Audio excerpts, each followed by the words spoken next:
Failure is a harsh life sentence. And yet, how often do we serve as judge, jury, and executioner in the stories of our own life? And then as sentence, we believe that we're not allowed to have the joy of life.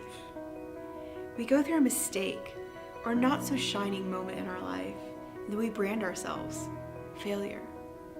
But what if failure was an event and not an identity label? You're going to fail.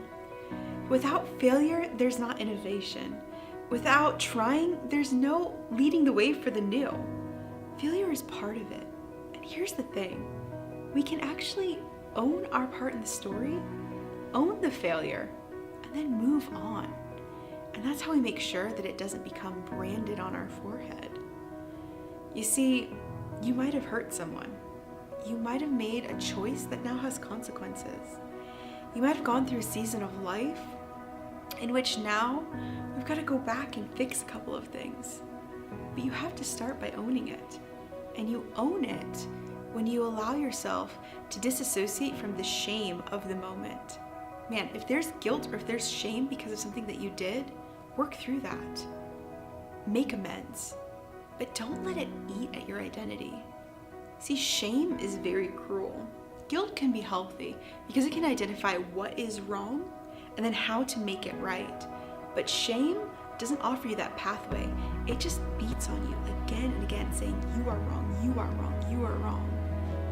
And you have this ability to break free of that shame and to go, no, the thing that I did was wrong. And I was wrong for doing it.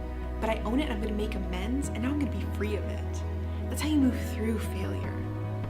I don't believe that you are a failure in life. I believe that you might have failed in a moment. And I believe that I failed in moments. But I don't believe that we have to serve the rest of our lives bowing down to the shame of failure as if it's the only thing that marks our identity and says who we are and who we are not. You have an ability to find more freedom than that. And I encourage you to go on that journey to do it.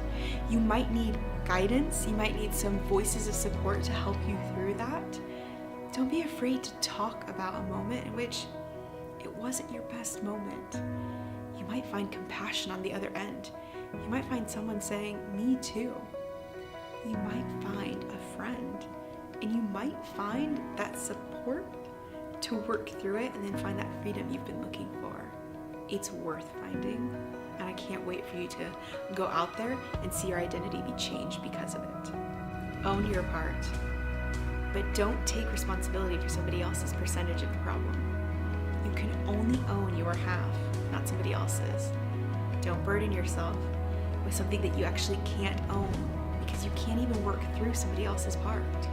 You'll feel stuck if you always cling to trying to resolve somebody else's responsibility. It's impossible. It's theirs, not yours. Own yours. Make amends.